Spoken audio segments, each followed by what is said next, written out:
Good morning, this is Ruth Broder, and I'm conducting an oral history interview with Erwin Simon, who will be known from now on as Simey.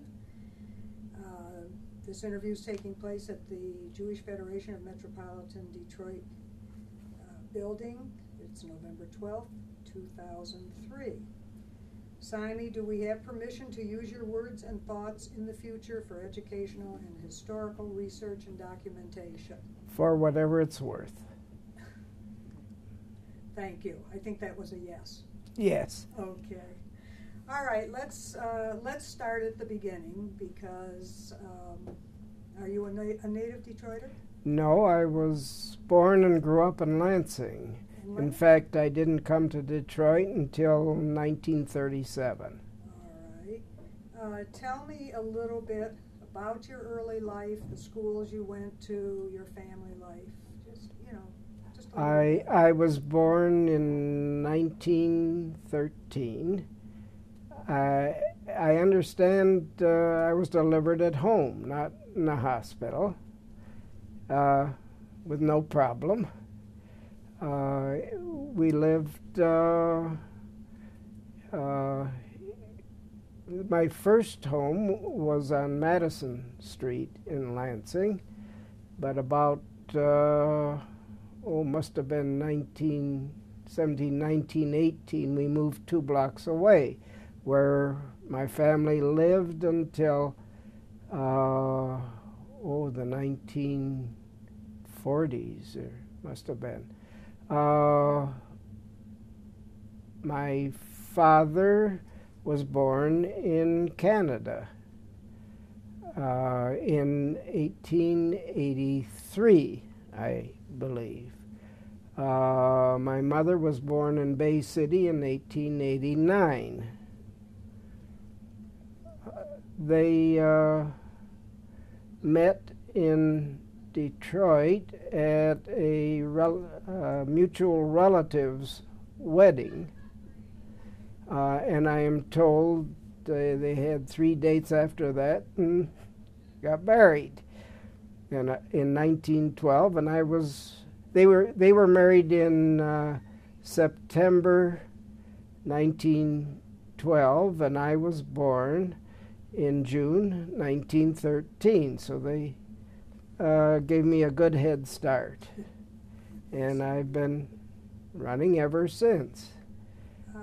How long did you live in Lansing, until what age? I really left in 1931 after I graduated from high school, went to Ann Arbor, where I was in school for 6 years. I graduated from the law school in 1937.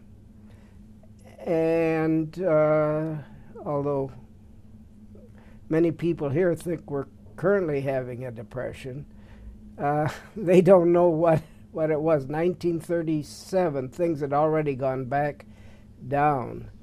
And I went to New York. Look, I was a good student, and I had a good record. I went to New York and interviewed the law firms there. They told me to go home. I went to Chicago, they told me to go home. I came to Detroit, they told me to go home. But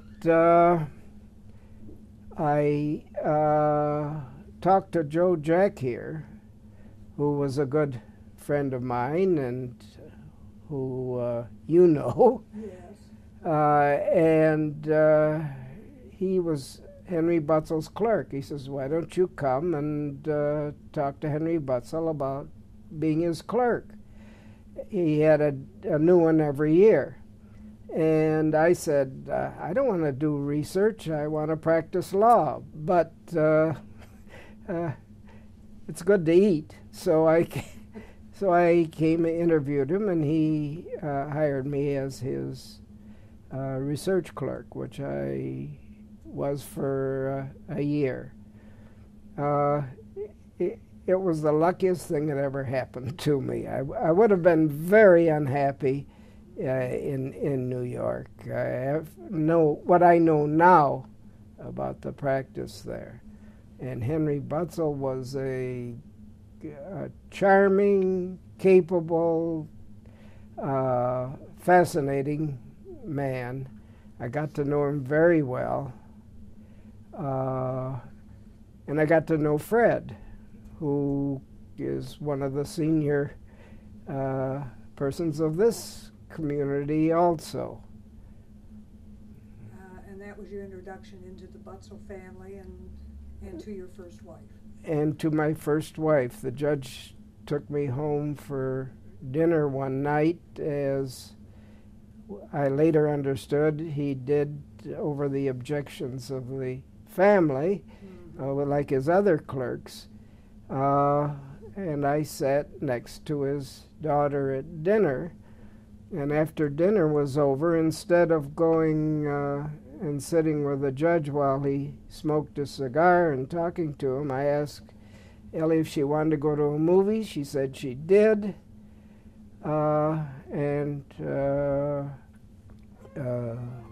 We had several dates after that, but then she went to St. Louis. She had just gotten her master's in social work at the University of Michigan, and she had a position in a children's agency in St. Louis.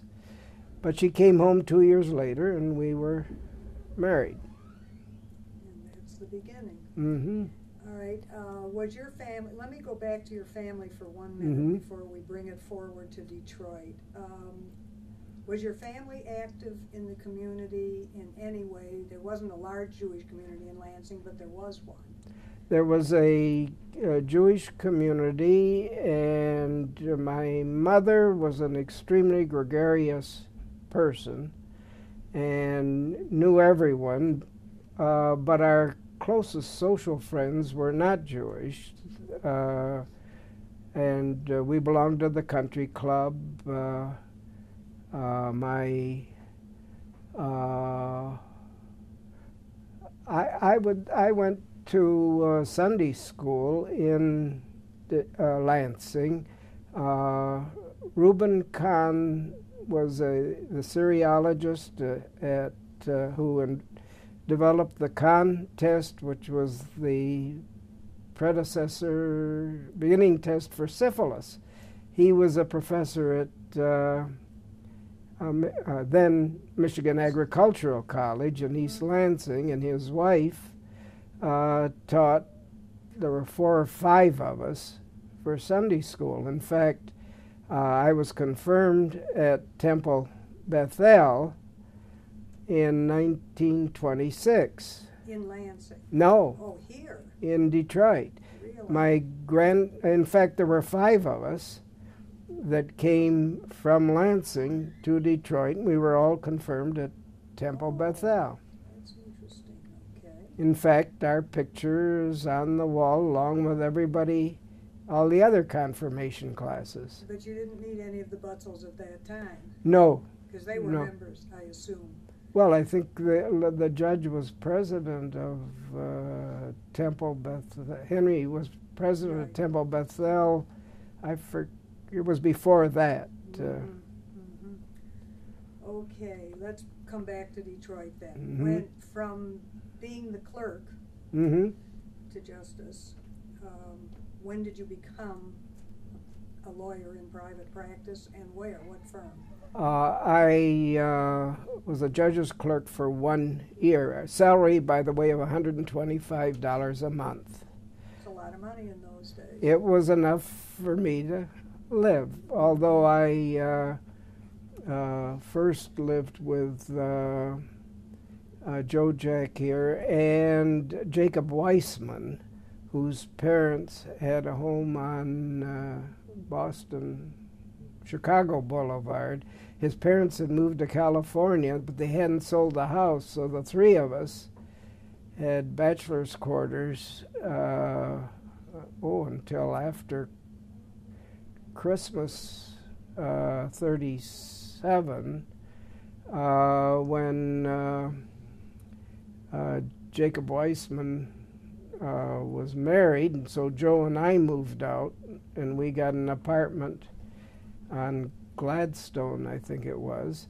And then Joe married Edith, and I moved out and went to live with Carrie Mae Berger, a widow, who then lived at Dexter and Davison, I think it was, across the street from what later became the Dexter Davison Market, which was a very prominent market.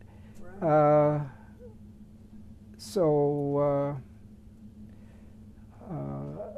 after the year with the judge, I digressed a little there. Yeah, I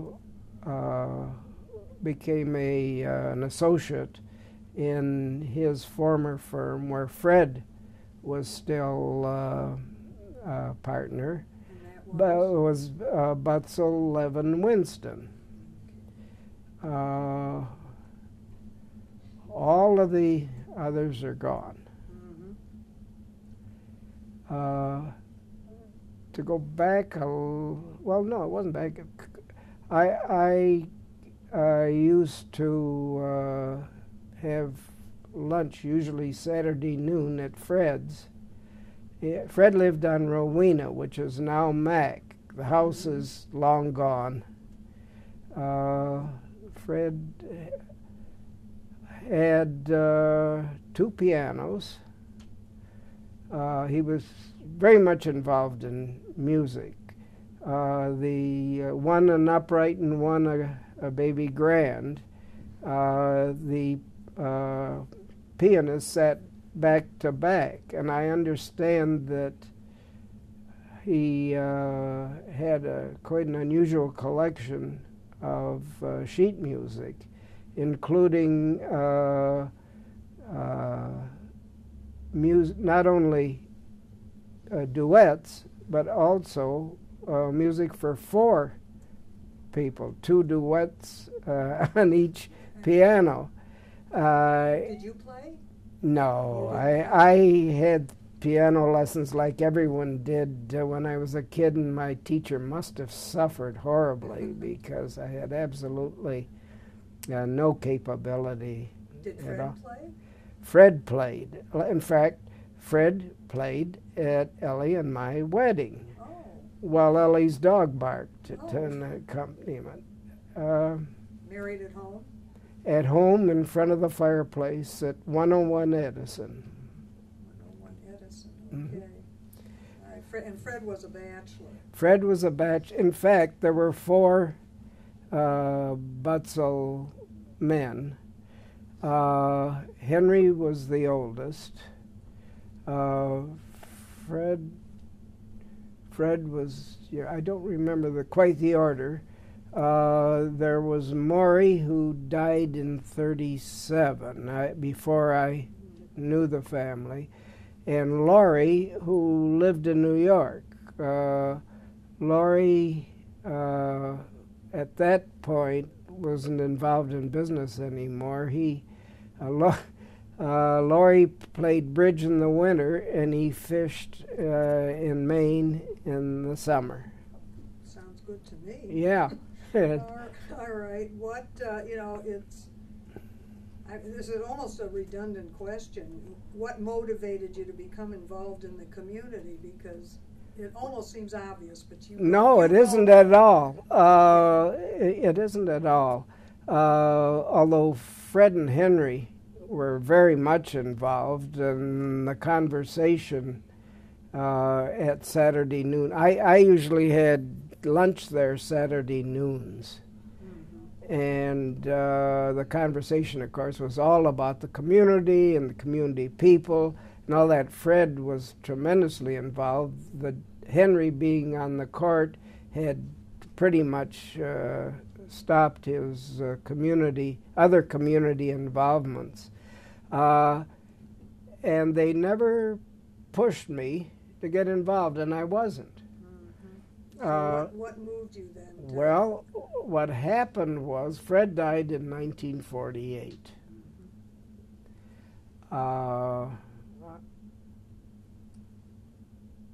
Margot Fleischaker, that was Rabbi Franklin's daughter, told me Fred was on the board of the Jewish Vocational Service. There's now a vacancy. You have to go out, fill that vacancy. So I said, okay. I had no involvement in the community before that. So I did. How did that come about? Because usually you get nominated or... Oh, I don't know. It you just know, happened? well, that's the way the Jewish Vocational Service worked in those days. Anyone that wanted to was welcome. And it was a much different organization than it is now. Not nearly as organized and professional and so on. I got involved and became interested, and they were very happy to push me along, which was done. I became president of the vocational service, I think. I forget. 1953. Was that it? Mm-hmm. Okay. And from there, it was natural. Bill of Runnin, who I got to know very well, I think Sobey had already retired, or Isidore Sobolov was no longer director here. I think had already retired, and Bill of Runnin was director, and because of the vocational service contacts all through the community, I got involved in United Community Services, and I got involved in the Michigan League for Human Services up in Lansing, and I got involved from there in the hospital, in the Federation Health and Welfare Division, and I was willing to work and be.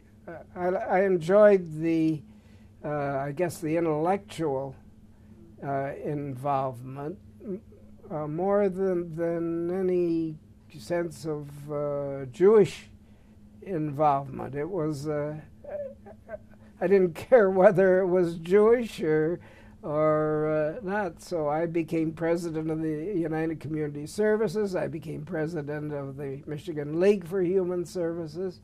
But I was very active in the Federation, the hospital, and all of that. It was very much a matter of interest in what was happening, what people could do and wanted to do, and I thought maybe should do, although I didn't tend to impose any of my thinking or philosophy.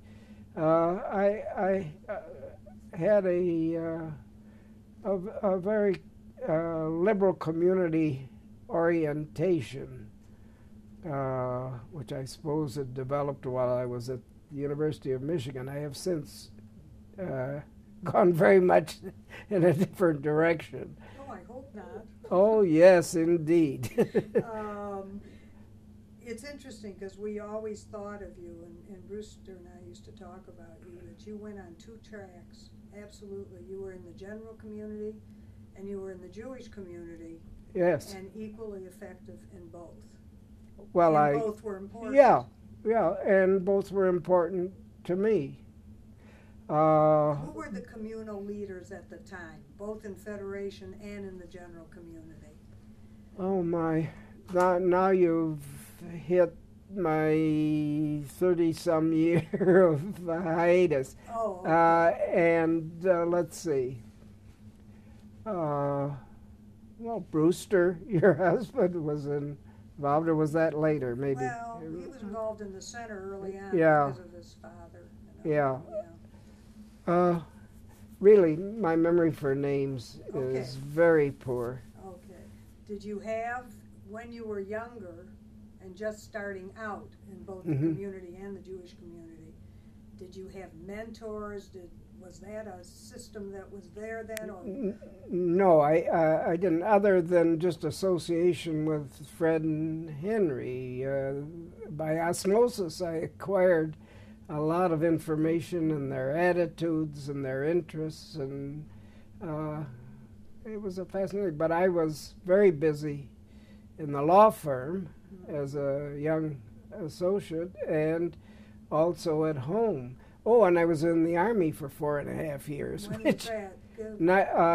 Summer of 1941. I went in before the war. You enlisted before the war? Or I was drafted in June of 41. I went in on my 28th birthday. I went out to Fort Custer. Isn't that unusual? No. No. 1 year age. 28 isn't. Well, what happened was that in September, they decided they didn't want any more 28-year-olds, and so they sent me home. But I was in the reserve at that point. I'd been trained in mobile coast artillery, 155 cannon, big guns. But I came home. And Ellie and I bought a house in Huntington Woods. We moved in December 1st. The following Sunday, we had all our friends out to see our new home. I was back in the Army in 3 weeks. Mm-hmm. And I spent 4 years. I got out in January of 46.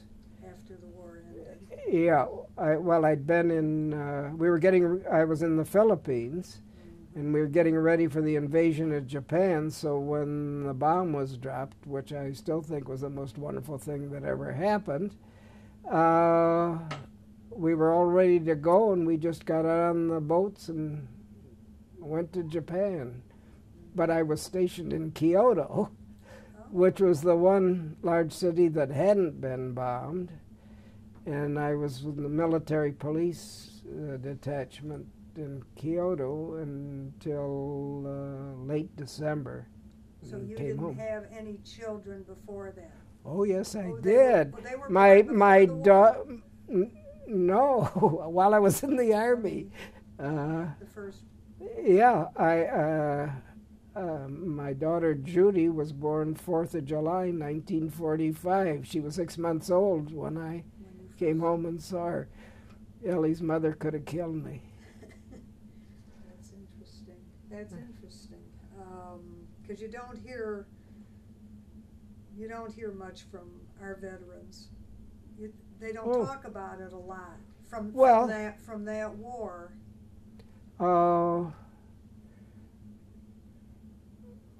Well, I recall no Jewish involvement in the Army, none. Yeah. Although there were chaplains, I guess, but I didn't get involved. Okay, all right. Let's. I think we should talk a little bit then about the community and the changes you've seen. From the time when you started until and really move it forward. Let's start with 1967 because that was a major change, both in the community of Detroit and in Israel, and therefore our Jewish life kind of changed. By the way, mentioning Israel, I've been there twice. Twice? Okay, I was going to ask you that. Ellie and I went. Let's see. When the first time?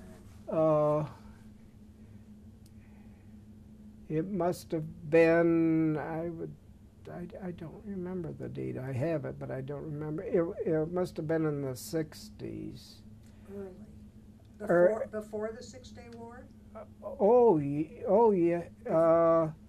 As a matter of fact, when we were there, just the two of us, we were traveling by ourselves. We weren't in a group.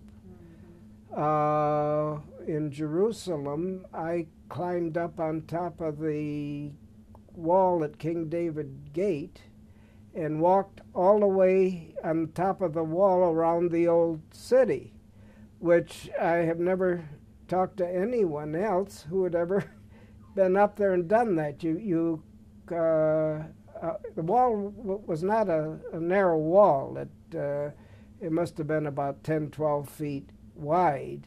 This is the old city I'm talking about. I know, because I've You've been up there? Not the whole thing. Okay, because you walk around, you look down into people's terraces and yards, but there was no problem there. It happened that Ellie was mugged in Tel Aviv, but by Jewish hoodlums, Israeli hoodlums, not anyone else. Mm-hmm. More peaceful time. Yeah, I came later in 1981 with a dive group of doctors.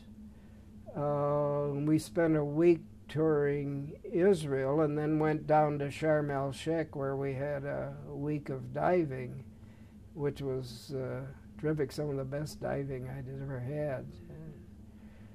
But that was my, again, very little Zionist or community involvement, but I learned a lot about Israel. And in fact, I climbed Masada. This was before the funicular went up. I climbed up the path, which again was an interesting development. Yeah. The Jewish community has, the Federation has changed much. That's what I want to talk about, yeah. It was less formal, less directed. Since then, the emphasis has been much more on Jewish education. In fact, that has, I think, probably become even more of an emphasis than Israel for this community. Maybe not. I can't quite evaluate it. Israel was very much a central theme when I was earlier involved. I had no Jewish education, let's say, as such. I was not bar mitzvah. I do not know any Hebrew.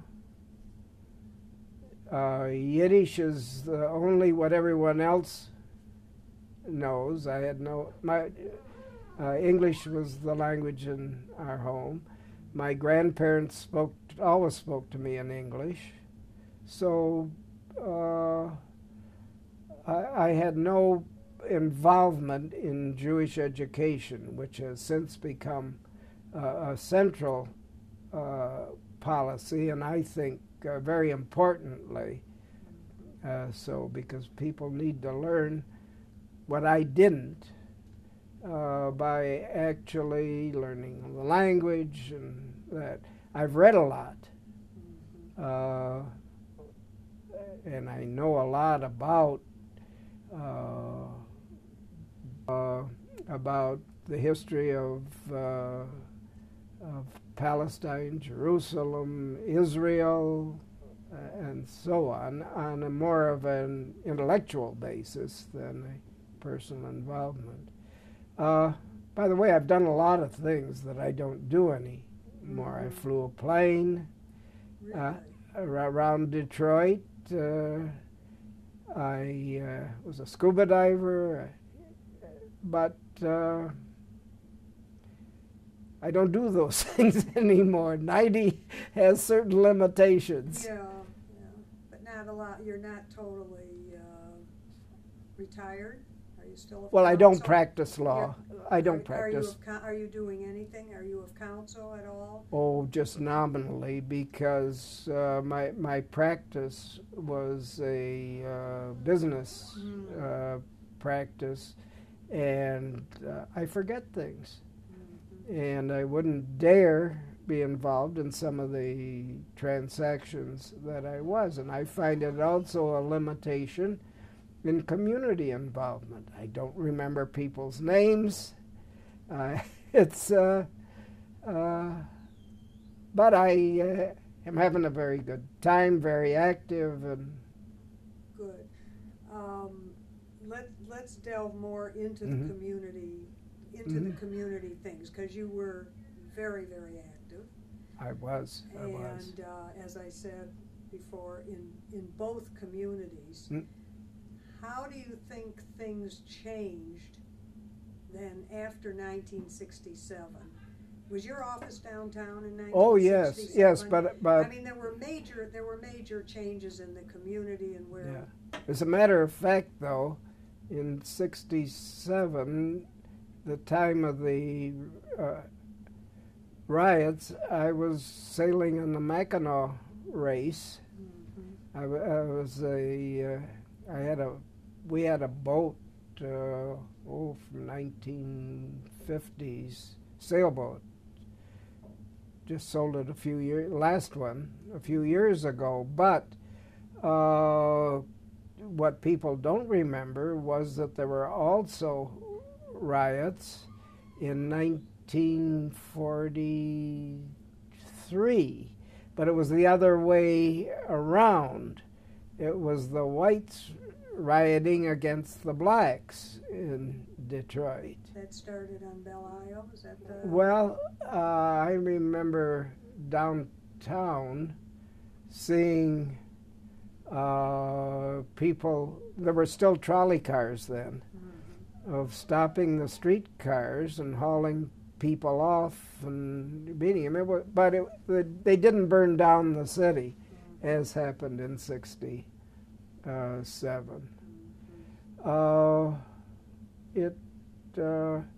We'd already moved. I had already moved out to Huntington Woods at that time. In fact, the house I'm living in today moved in 1957, and they're going to carry me out in a box because it's a wonderful place to live.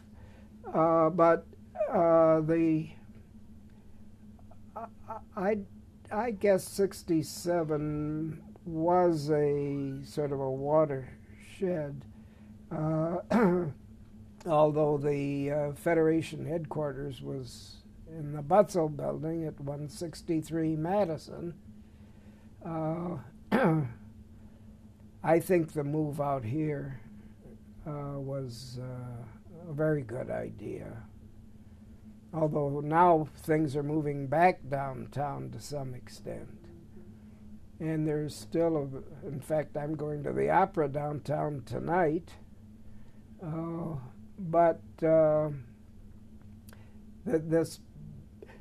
I think the big change is the more in the organized community is the emphasis on professionalism. That I think the people today are much more competent, are much more effective, are much better organized than they were when I was last involved. And I don't want to refer to any specific people, but there's an expertise, a competence that, and I think it's still just as friendly, but it's much better organized, and of course on a much larger scale. When Fred Butzel could tell everybody what they should be doing, and they did it, it doesn't work that way today. It doesn't work that way today. Do you think there's a little bit of something missing, though, because of that? No, the Lady Bountiful never really accomplished that much in my book. It may have been a good association and motivated some people, perhaps. In fact, I was doing some research trying to get my grandparents' background in Bay City, where my mother was born, and I came upon a record of some farmers in the area who had been subsidized by Fred Butzel. There's the perfect Lady Bountiful, but the farmers never were a success, and eventually, I guess, moved out. Today, I don't think we would have anything like that. More personal? It was more personal then. I'm sure there was no committee that told Fred what to do about setting up these farmers up in the thumb, Jewish farmers. Not that there weren't good Jewish farmers all over the world, but this was an artificial thing. I was Fred's executor of his estate. And when Fred died, he had loaned money to people there were who paid him back, and many people you can talk to today, doctors and so on, who said they never would have had a chance if it hadn't been Fred who loaned them money to go to school. So when Fred died, there were a couple $100,000 of loans outstanding. And so I wrote a letter to each person where there was an unpaid balance and said Fred's record indicated that he had loaned them money. His estate was going to charity. If they could pay, fine. We'd appreciate it. If they couldn't, to let us know. And I got all sorts of answers. Some reply with a check. Sorry they hadn't paid it up before. They could and they would, and they were so grateful to Fred. There was others who said Fred had given them a good start. They appreciated it very much, but they still weren't in a position to pay back completely, but they would continue sending some money. I got a letter from an attorney in California who was replying to my letter to his client, and he wished to point out that the statute of limitations had run. So we threw the letter in the wastebasket and laughed. It was all kinds of people. They went to Fred Butzel instead of to the Hebrew Free Loan, it sounds like. Oh, he was practically the but free. They went to him personally, you said. Oh, yes. Fred had a secretary. Fred had a separate section in our office, in the law office, where his room was, and his secretary, Alice LePage, a red-headed, was she Irish? I forget. Alice, in those days, there were individual, Mishalokum, is that, I forget what you call them, solicitors for charities in Israel who lived on what they could collect for the charity. And Alice knew how much each one got, whether it was $5 or $3 or whatever. And she kept track of everything. That's amazing. Yeah. So what I'm telling you that is an example that in those days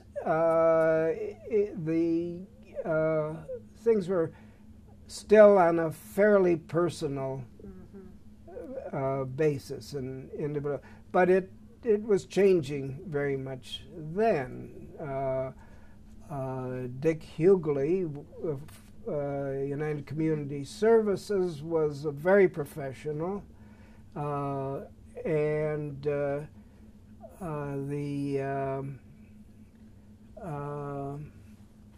was the Michigan Welfare League, then in Lansing, was an organization of social agencies for the whole state. And that was less professional then than it is today. I wouldn't have gotten to be president, I think, if it had been more professional. I wouldn't be so sure about that. But the hospital, I think, was being well operated.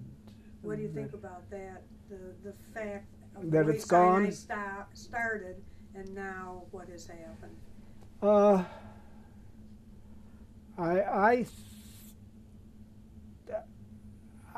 I don't know. I don't know. The hospital was already having problems when it was finally taken over by the medical center. I don't know the answer to that. I know there were many doctors. At that time, that was the only place they could practice. When it was originally organized in 52, I think it was 52. Later, that wasn't a motivating factor, but there was still scientifically and professionally was still very important. I was chairman of the research committee at the hospital, and we had a very active research organization. Piero Foa was director, and the research activity at Sinai Hospital was far beyond anything that was usual in a practicing hospital rather than a university setting. And Piero is still very much involved in research into diabetes, which of course was also a problem for the Jews particularly, although I'm not sure why. Maybe it's genetic or something, I don't know. All right, what do you think, in your mind, what were your major accomplishments and the accomplishments most important to you in your communal life? Oh, looking back, I must, with all humility, of which I am not particularly afflicted, say that I don't think anything much that I accomplish is still surviving. I'm not aware that I can point to anything and say that was my involvement and it is still there. It may not still be there, but at the time, I was involved. At the time, it was important. Everything. Yeah. Everything. Yeah. Well, the complete relationship between the Jewish community and the Detroit general community and the social agencies throughout the state. No, that was important to keep that connection. Do you feel that the experiences you had in the Jewish community, the way the Jewish community is organized, was helpful in taking that to the general community? Did it work in that direction? Oh, I think so. I think the Jewish community then, as I think it is today, was much more professional and organized and effective than most other organizations in the community. What we don't have now and didn't have then very properly was the direct relationship, for instance, with the blacks. There were a number of black women on the committees and organizations I was involved with. In the general community? In the general community. And I found that black women, I can't speak for the men, were very effective. They were outspoken, sometimes too much. They didn't know when to stop, or when I thought they should stop. But they were knowledgeable, they were interested, and they had an agenda, and they worked at it. In fact, probably just as much as the better educated women in the Jewish community. And that I had a connection with and was noticed very much and was involved. They were entitled to a lot of respect. What, it brings up another interesting topic. Because the Jewish community and the black community were so connected, it seems, at least emotionally, at what time? What has happened there? Well, probably the connection was more in terms of community relations. The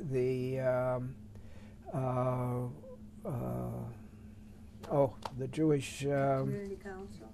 The council was where the connection was. I don't remember that many connections or relationships or associations in other agencies. The vocational service was, because the vocational service all along was receiving large grants and money from the federal government and the state. So it was really, the vocational service became part of the general community even more than other Jewish agencies. But otherwise, I don't remember that much of a connection.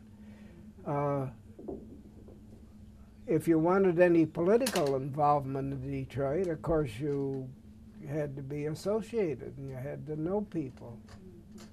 But there seemed to be a better feeling between the two communities. I'm not so. Do you think that's true or not true? I don't know. I don't have enough involvement today to really speak to it. I don't know. Okay. What would you think, or what do you think? No, not what do you think.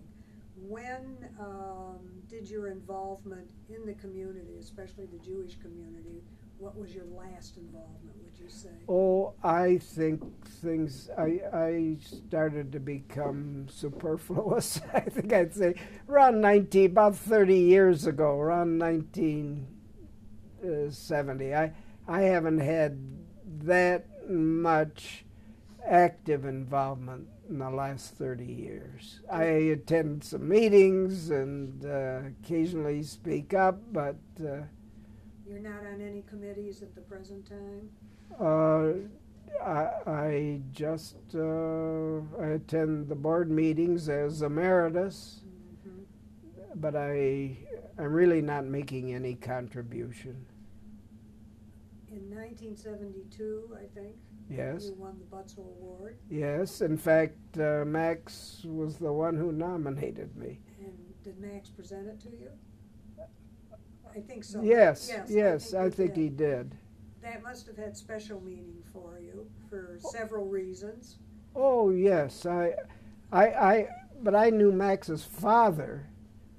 Let me say, who was a client of the office. I think better than I knew Max, although I had some involvement with him. How did you feel about winning the award, and especially because it was the Fred M. Butzel Award? Oh, I was extremely honored and appreciative of the recognition. It was a surprise, frankly. I hadn't expected it, and I certainly didn't try or anything. It was no. I'm speaking absolutely correctly. I did not expect it. It was a surprise, and I thought it was very nice. It was very good. I'm not sure that it was quite as important then as it is now. Maybe, I don't know. It was as important, but I think I know what you're saying. Yeah. Yeah, I think I know what you're saying. I remember when you won the award, and I remember the reaction of the community. Everybody's saying perfect. Oh, okay. Do you remember what you said when you accepted it or not? No. No? I don't. I don't remember. Okay. Do you think the volunteer role has changed a lot over the years or not? I mean, have you seen enough of what's going on today, even though you're not involved?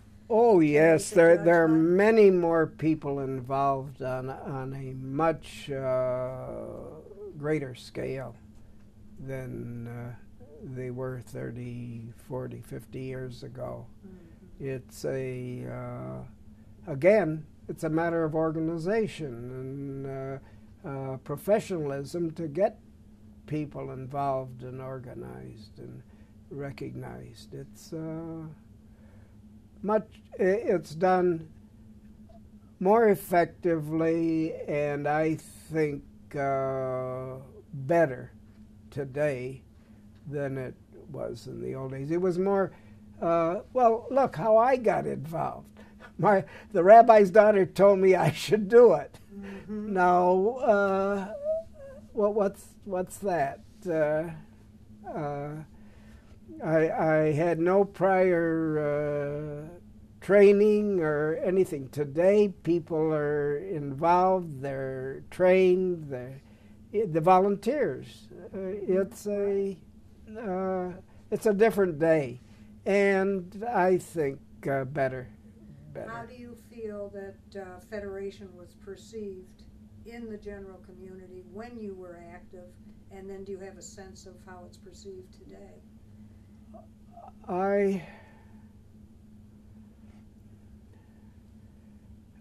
I'm not sure. In those days, there was a rather distinct division between Federation and, shall we say, the synagogues and some of the Zionist organizations and people. I don't believe that's any longer true. I think Federation, except for some people who don't want to give, is perceived as being very central to the Jewish community here. That probably was not the case then, although the people involved with Federation felt that it was, and certainly Fred and the other people of his generation certainly thought it was very important. All right. Is there something that we haven't touched on that you would like to, about anything about Federation, the general community, your personal history? I've wandered all over the okay. place. No, I think we've covered enough, unless you feel. The problem here is that I don't remember specifics and details. I should be mentioning